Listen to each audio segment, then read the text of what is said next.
Halo, selamat datang di Sobat Jujaro GMKI Ambon Podcast.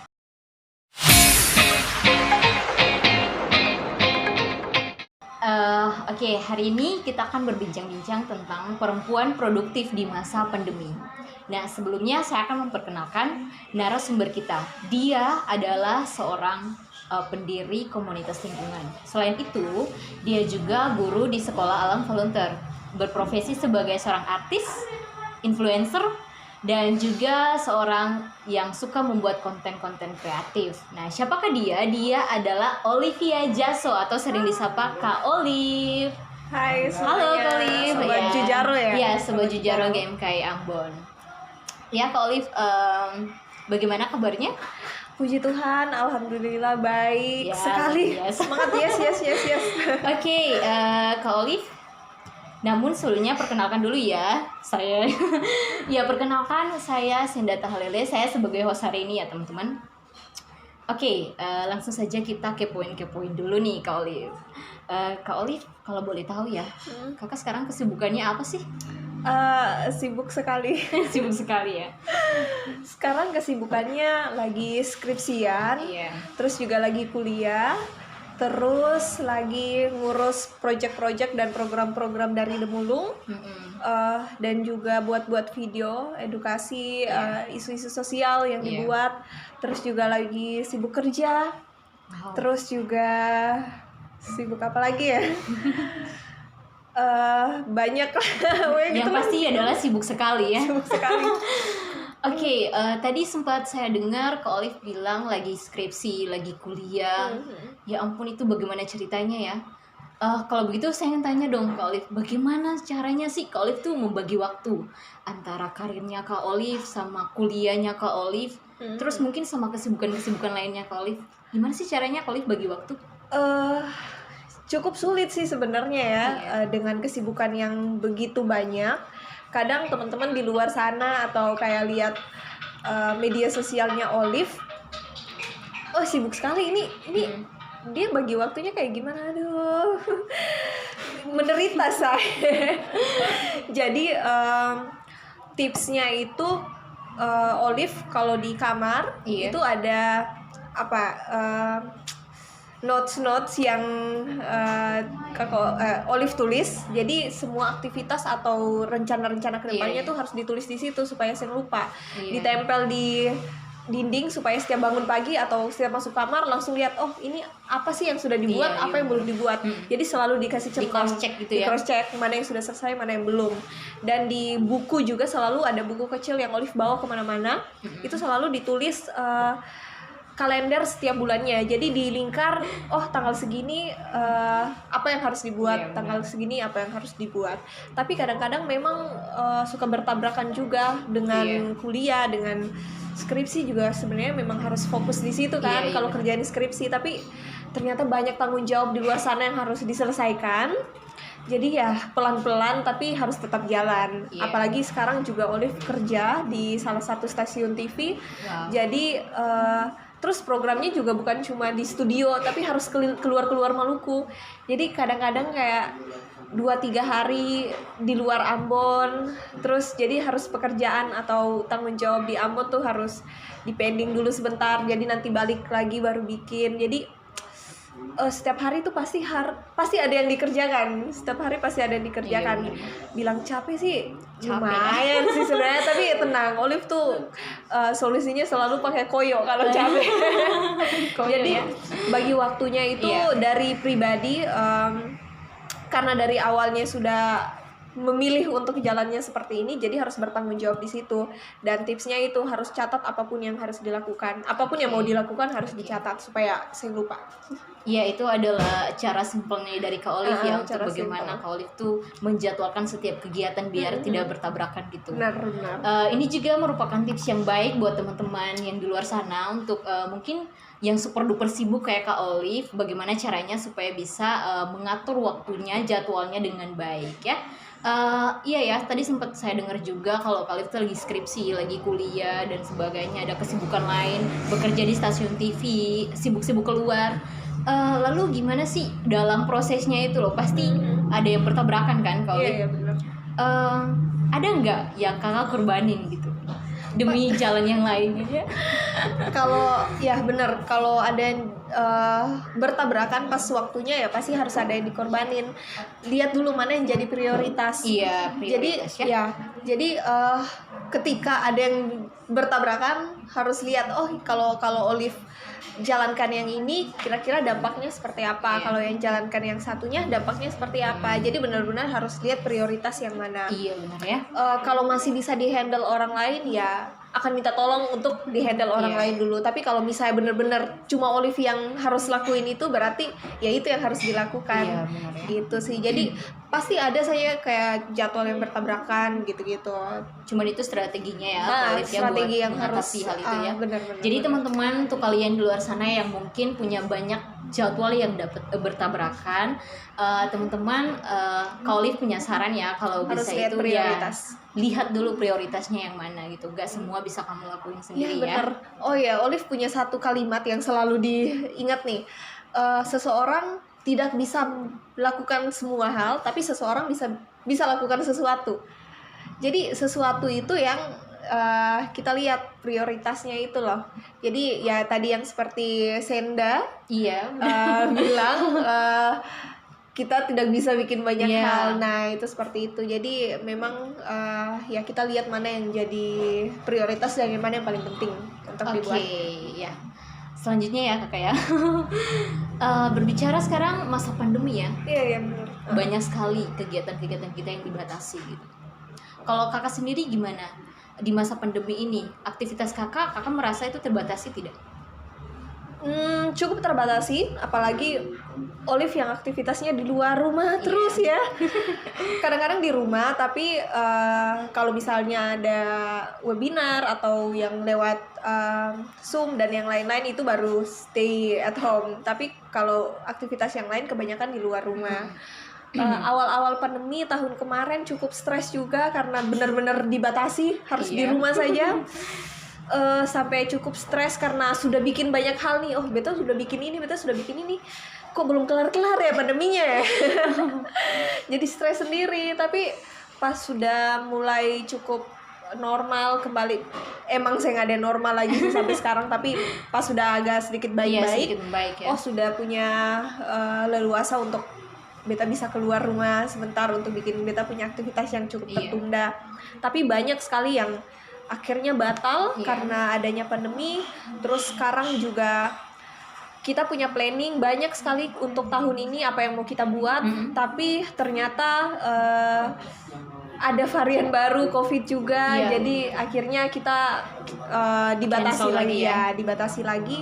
Tapi Olive percaya sih masa-masa kayak gini pasti bisa dilalui Amin nantinya. ya, luar biasa. Malah kita yang bisa survive dari masa-masa kayak gini tuh jadi orang yang kuat nantinya, kayak oh kalau ada tantangan-tantangan lagi kita udah tahu nih apa yang bisa kita lakukan Iya benar. di saat-saat kayak begini. Oke, masih dengan aktivitas-aktivitas yang dibatasi karena COVID-19, kakak lebih banyak di rumah waktu COVID ini ya. Kira-kira di rumah itu kakak ngapain aja sih untuk mengisi hari-harinya kakak yang memang aktivitasnya itu sebenarnya di luar rumah? Nonton film. Nonton film karena Astaga. Beta sangat suka nonton film. Iya. Jadi dan apa ya, film tuh sebenarnya jadi penambah wawasan juga. Jadi ketika Olive nonton film sambil menganalisis nih, oh filmnya agak berat ya. Oh ya, menganalisis jalan cerita filmnya. Jalan cerita filmnya. Udah mau jadi sutradara ya kalau Kan beberapa kali juga sering ikut kelas-kelas penyutradaraan. Jadi kalau di satu film tuh langsung jadi punya kerjaan tersendiri juga suka menganalisis. Tapi film-film yang sudah jadi list ternyata udah habis nih. Kembali lagi kita kasih edukasi, sosialisasi tapi lewat media sosial, karena media sosial sekarang kan peranannya cukup luar biasa. Iya. Dimanapun teman-teman bisa mengakses media sosial. Iya, benar ya. Terus anak muda juga kebanyakan menggunakan media sosial kan. Jadi kita berupaya, Olive sama teman-teman di komunitas juga bikin edukasi yang bisa sampai ke teman-teman tapi lewat media sosial itu sendiri. Iya benar. Jadi tetap produktif ya walaupun Tetap produktif walaupun pandemi cuma gitu ya. di rumah aja. Tadi sempat Kak Olive bilang kalau di rumah aktivitasnya tuh sering nonton ya. Iya. Kira-kira film apa saja sih yang sering banget Kak Olive nonton? Film tentang lingkungan Ya. sudah pasti itu jadi referensi Olive, kayak kalau ada film bertema lingkungan tuh pasti Suka langsung banget. nonton karena itu pengetahuan yang Olive dapat juga lebih banyak, supaya kalau misalnya kasih sosialisasi edukasi di masyarakat juga ternyata ada pengetahuan baru yang Iya. didapat, ilmu-ilmu baru. Terus film-film komedi juga suka Komedi. nonton. Korea gimana Korea? Olive bukan pecinta Korea. Maaf teman-teman yang anak-anak Koreans banget gitu, maaf ya, saya bukan Ya, pecinta kasihan Korea. sekali ya. Dan komedi tuh sangat membantu untuk menetralisir tingkat Setiap stres gitu yang cuma di rumah. Kalau paling suka tuh komedi-komedi dari Thailand, Oh, film komedi Thailand. Thailand. Nah, sisanya tuh ya udah drama-drama gitu-gitu. Jadi kali ini yang lagi stres di rumah, Kak Olive saranin nonton Film komedi, ya itu sangat membantu, sangat membantu. Oke, aku mau tanya dulu nih ya sama Kak Olive. Pernah nggak sih Kak Olive itu punya suatu mimpi? Ya. Ya, mimpi kedepannya Kak Olive mau buat ini gitu. Tapi nggak disadari ya dalam prosesnya itu Kak Olive tuh dibatasi dengan COVID-19 ini. Jadi kayak tiba-tiba Wah. mimpi itu Kak Olive pendam gitu. Wow, ini baru apa sih namanya? Baru pernah ditanyain seperti ini Luar dari biasa ya. Iya. Teman-teman sobat jujur GMK. Ini pertanyaannya bagus sekali. Selama Beta ada podcast atau diwawancara sih pernah ada pertanyaan kayak gini. Jadi inilah membuka tabir jawaban yang selama ini dipendam gitu. ya. Aduh. Sebenarnya ada positifnya juga COVID karena Iya. kita bisa lihat sebenarnya yang menjadi keinginan besar diri kita tuh apa sebenarnya. Iya ya. Ada satu momen atau fenomena momen lah yang terjadi dalam hidupnya Olive ini cukup besar, antara panggilan dengan impian. Panggilan Dengan impian. Olive dari kecil sekali tuh pengen jadi artis. Wow. Serius, pengen bikin film, pengen jadi sutradara, maksudnya main film. Ya beberapa kali sudah terjun main gitu-gitu, terus kayak tertarik sekali. Dan setelah ini Beta akan ke Jakarta, Beta akan sekolah film dan buat film gitu. Tapi ternyata pandemi menghancurkan semuanya. Jangan nangis Kak Olive ya. Jangan. Serius, ternyata selama pandemi itu sih jalan kayak film. Tahun kemarin harusnya Beta sudah move ke sana dan ada beberapa project yang harusnya jalan tapi ternyata benar-benar di cancel dan dibatalkan karena pandemi. Iya. Tapi ternyata yang selama pandemi ini yang bisa Beta lakukan apa? Yaitu tentang lingkungan yang Olive memang sudah jalan dari dulu juga. Ini antara impian sama panggilan nih. Iya. Panggilan di lingkungan, impian ya soal film. Iya, Sofi. Makin kesini makin lihat kedepannya tuh pasti ada pandemi-pandemi lain juga ya. Iya. Katong yang tahu Bencana itu yang lain ya. ya bisa saya terjadi gitu.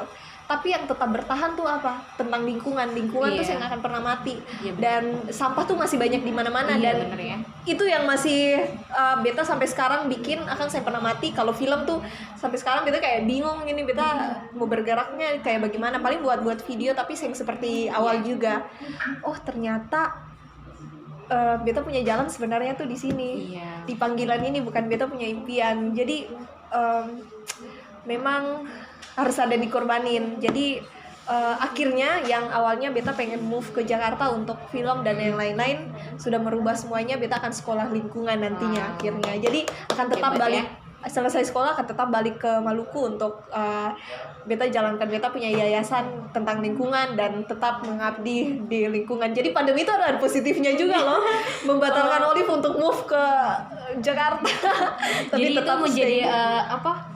jalan untuk Kak Olive itu lebih tegas lagi untuk Lebih tegas, mengambil iya. sebuah keputusan yang enggak Keputusan. sembarangan gitu. Punya pikiran yang panjang. Impian ya. untuk di film tuh malah sebelum Beta kenal di dunia lingkungan seperti apa. Tapi ternyata pandemi membuat Beta tahu apa sebenarnya yang jadi Beta punya tujuan hidup. Iya. Benar ya. Karena kalau mau dibilang ya, tapi sebenarnya Olive juga udah punya pengalaman gitu ya, udah pernah buat film. Jadi nanti besok-besok tetap di lingkungan, tapi nanti buat film tentang lingkungan. Wow, gitu. Hebat ya. Siapa tahu dari teman-teman Sobat Jujaro ada yang mau bisa jadi apa ya? Artis ya. Pemain filmnya ya. Saya casting dulu ya. Oke, kita lanjut ya ke Olive ya. Masih seputar aktivitas kakak nih. Lalu apa sih yang menjadi alasan kakak ya untuk mau tetap produktif? Walaupun situasi sekarang, situasi COVID-19 ini ditambah diperketat lagi dengan PPKM ini. Apa sih menjadi landasan kakak atau cara pikir kakak sehingga kakak tetap harus produktif? COVID itu nggak masalah, PPKM nggak masalah, aku tetap produktif. Karena dari awal yang Olive tekankan dengan komunitas, dengan apapun yang Olive buat, yaitu konsistensi. Itu susah memang. Jadi kita gampang untuk memulai sesuatu, tapi untuk mempertahankan tuh susahnya minta ampun. Gitu ya. Kenapa Olive masih sampai sekarang dengan isu-isu lingkungan yang dijalankan, yaitu soal konsisten. Selama pandemi memang ada yang dibatasi, tapi selama pandemi emang sampah-sampah berkurang. Emang karena mobilitasnya juga berkurang, ya kan? Ya berkurang sih, tapi apakah akan hilang selama pandemi? Kalau hilang ya bagus supaya beta stay di rumah saya. Tapi ini kan saya di pantai-pantai sampah masih banyak, orang masih buang di kali-kali dan di mana-mana. Jadi ketika misalnya katong seng bergerak, ya beta rasa itu akan jadi apa ya? Sesuatu yang nanti pas katong mulai lagi, katong sudah bingung nih mau mulai dari mana. Jadi walaupun kecil tapi harus tetap dilakukan. Memang saya sebesar aktivitas yang sebelum-sebelumnya yang harus keluar daerah, terus sosialisasi, edukasi, bikin program di daerah-daerah. Sekarang memang sudah agak berkurang, tapi harus tetap jalan, harus tetap konsisten dengan apa yang katong buat. Jadi itu landasan awalnya harus dengan konsistensi dulu. Sampai sekarang tetap produktif karena katong pikir gila, beta udah mulai dari awal, kenapa beta harus stop gitu? Nanti memulainya udah bingung. Sudah bingung lah ya memulai dari mana. Jadi ini benar-benar sangat menjadi catatan ya, atau tips juga buat teman-teman mau tetap produktif walaupun di masa pandemi. Yang pertama harus konsisten dengan apapun yang teman-teman. Kalau dari awalnya sudah. Tapi katong saya bisa meremehkan COVID juga sih. Di mana-mana harus tetap prokesnya dijaga, terus vaksinasi kalau misalnya pemerintah udah memberikan kebijakan seperti itu, ya kita juga harus ikut supaya kita juga pengen nih aktivitas kita kembali normal. Jadi ya udahlah, kalau pemerintahnya udah kasih saran nih yang terbaik, ya kita ikut supaya cepat-cepat kelar dan kita cepat kembali lagi ke situasi yang normal. Benar kok, Olive. Oke. Udah, kita musik-musik dulu ya. Terkait dengan topik kita hari ini, yaitu perempuan produktif di masa pandemi. Aku mau tanya ke Olive dulu nih. Apa sih pandangan ke Olive tentang perempuan yang produktif itu? Pandangan Olive tentang perempuan yang produktif hebat sih. Perempuan produktif tuh dia bisa melawan kemageran dalam dirinya dia. Kemageran itu susah juga sih sebenarnya untuk melawan diri sendiri. Sebenarnya yang jadi musuh terbesar tuh ya diri kita sendiri. Kita mau melawan malasnya kita tuh seperti apa, kita mau melawan saya mau dengar orang punya omongan tuh seperti apa gitu-gitu. Banyak pengalaman kayak yang Olive buat, yang Olive rasakan dengan aktivitas yang dijalankan. Banyak omongan-omongan yang kurang enak juga di luar sana. Tapi ya harus tetap dijalankan, harus produktif gitu. Percaya diri paling penting. Dan nah itu kalian tuh hebat kalau misalnya bisa melawan dan bisa tetap berjalan walaupun dengan begitu banyak tantangan yang terjadi. Tetap terus produktif, buat apapun yang teman-teman suka, entah itu di bidang apapun, ya otomatis yang harus yang positif ya. Masa beta dukung yang negatif ya. Yang positif yang teman-teman suka, entah itu di bidang literasi, di pendidikan, di lingkungan mungkin sama kayak Olive. Terus saya buat apapun kecil, walaupun kecil itu sama masalah. Ada orang bilang kan kecil sedikit demi sedikit lama-lama jadi bukit. Jadi itu pepatah yang memang cukup relate juga untuk katong sekarang. Katong sih bisa bikin banyak hal, tapi ya udah ketika katong bisa bikin sesuatu ya itu akan lebih baik. Iya, jadi ya masih seputar produktif nih ya Kak. Kebanyakan orang itu kan maunya produktif nih, tapi bingung. Kira-kira mau produktifnya gimana? Apa sih yang ada yang menjadi potensi gitu ya? Sehingga bisa untuk dibuat sehingga bisa produktif gitu. Nah, terkait itu nih, aku mau nanya sama Kak Olive. Kira-kira Kak Olive punya pengalaman apa atau pernah nggak Kak Olive merasa insecure sama diri sendiri gitu? Ya kebanyakan orang susah untuk produktif memulai karena belum tahu potensi apa yang ada di dirinya, belum kenal nih beta punya diri nih sebenarnya lebih condong kemana atau lebih ini kemana sih gitu. Paling bagus kayak Senda juga kayak pengen mencoba banyak hal, itu jadi salah satu upaya supaya katong bisa kenali apa yang menjadi potensi dalam diri sendiri. Ketika sudah coba banyak hal, oh lebih kliknya di mana sih, di sebelah mana. Olive dari dulu memang sudah menyukai satu hal, jadi akhirnya bisa fokus di situ, syukurnya. Tapi tetap masih mencoba untuk ikut komunitas ini, banyak komunitas, akhirnya belajar juga banyak. Tapi langsung akhirnya oh ternyata lebih pasti nih beta cocoknya di mana. Jadi itu yang jadi sesuatu yang bisa bikin beta sampai sekarang tetap produktif dengan apa yang dilakukan di bagian perfilman, video, dan juga di bagian lingkungan. Insecure sih pasti sih kadang-kadang dari omongan-omongan orang ya. Di luar sana ada nih yang awal-awal kuliah ya, dari pengalaman sendiri karena terlalu banyak ikut ini. Dari teman-teman sendiri sih, dari kalau dosen-dosen mah dukung-dukung aja, malah mereka lebih senang kalau mahasiswanya punya aktivitas yang banyak. Kalau dari teman-teman bilang sis sibuk di luar terus, kayak sibuk banyak bikin ini nanti kuliahnya gimana lah gitu. Sampai sekarang itu kuliah juga aman-aman sing ada nilai C gitu. Iya kan, kayak asik ya. Kita yang bertanggung jawab dengan diri kita tahu kemampuan kita tuh seberapa besar, dan ketika beta bikin kayak gini beta bisa lihat prioritasnya tuh yang mana. Jadi dan juga insecure memang pernah rasa sih, kayak akhirnya jadi sering dekat sama teman-teman di kampus karena terlalu aktif di luar, malah teman-temannya banyak di luar daripada di kampus. Dan sekarang kayak pada saat mau skripsian tuh jadi kok beta sih punya teman ya, teman-teman yang lain tuh kayak pada sama-sama untuk bikin skripsi, beta jadi sendiri karena memang dari dulu sing terlalu dekat sama mereka. Jadi kayak insecure, aduh nanti kalau beta telat nanti bagaimana ya. Tapi balik lagi menghibur diri sendiri, oh ternyata beta punya pengalaman tuh banyak sekali. Akhirnya setelah beta kuliah beta bisa kerja dimanapun yang beta mau karena beta punya link di mana-mana gitu. Jadi banyak sisi positifnya juga ketika katong menjadi perempuan yang cukup aktif. Dan yang paling penting itu kenali diri sendiri potensinya di mana, dan jangan pernah capek untuk mencoba banyak hal sih. Iya bener ya Kak Olivia. Jadi yang masih merasa insecure sama diri sendiri, yang takut untuk produktif ya, itu sebenarnya harus mencoba banyak hal. Kemudian pasti akan ditemukan. Cari tahu apa yang kamu sukai gitu ya. Terus konsisten juga ya untuk melakukannya. Pasti harus. Tadi Kak Olive sempat bilang kalau teman-teman tuh ada yang jauhin ya, karena memang terlalu aktif di luar sampai waktu dengan teman-teman sing ada gitu. Ini aku mau nanya nih sama Kak Olive ya, kira-kira teman-teman lihat sekarang Kak Olive tuh kayak gini, profilnya wow udah jago banget ya. Kira-kira pernah nggak ada teman yang dekat terus kayak mungkin salut sama Kak Olive gitu, mungkin dekat, ih Olive si sibuk tapi si memang nih tuh punya bakatnya luar biasa gitu. Akhirnya sekarang mereka lihatnya seperti mengakui itu juga ya akhirnya sekarang kayak.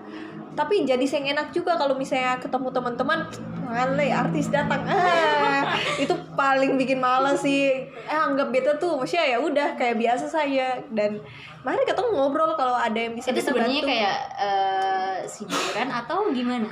Rasanya sih itu sindir saya nggak bisa habis ya dari dulu ya.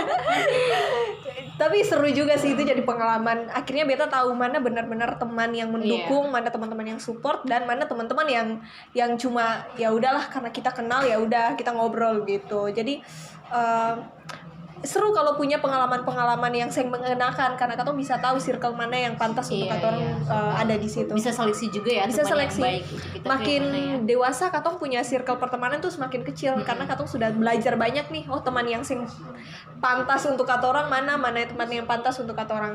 Ada orang bilang jangan pilih teman, tapi menurut beta harus milih-milih teman. Karena itu juga merupakan pengaruh juga ya. Ya, teman tuh bisa mempengaruhi banyak hal dalam katong punya hidup. Kalau berteman dengan orang yang negatif, otomatis katong juga akan jadi negatif. Jadi sebisa mungkin beta akan pilih-pilih teman yang positif, yang punya dampak ke beta dan beta punya lingkungan sekitar. Jadi kalau orang bilang pilih-pilih teman, ya iya beta memang pilih-pilih teman. Maksudnya teman-teman yang positif. Tapi tetap ramah ke semua orang. Tetap harus ramah ke semua orang, tapi jadi teman yang biasa beta bisa ngobrol dan bisa dapat ilmu, ya beta harus cari orang yang punya jiwa-jiwa positif juga gitu. Oke. Ini mungkin pertanyaan terakhir ya. Siap. Koliva sudah capek nih. Siap kapan? Oke, terakhir nih, apa pesan kakak untuk teman-teman Sobat Jujaro GMKI Ambon atau teman-teman Sobat Jujaro di luar sana untuk tetap produktif, ya, tetap percaya diri, tetap selalu konsisten dalam melakukan suatu aktivitas yang memang membawa kita untuk produktif gitu. Oke, pesan-pesannya, perempuan itu hebat, perempuan tuh dia kuat sekali sih. Beta kalau mau bilang perempuan lebih kuat dari laki-laki. Ya ampun. Iya, luar biasa. Multitasking, jadi dia bisa bikin banyak hal. Kita masih muda nih, masih punya kesempatan untuk berkarya, masih punya kesempatan untuk kemana saja yang katong pengen, bikin apa saja yang katong mau. Ambil kesempatan itu, lakukan sebaik-baiknya, karena besok-besok katong akan menjadi guru pertama untuk katong punya anak-anak. Itu yang akan katong ceritakan hal-hal baik untuk katong punya anak-anak dan generasi berikutnya. Generasi besok-besok yang akan bangun katong punya negeri, katong punya negara, ya terlahir dari katorang-katorang ini.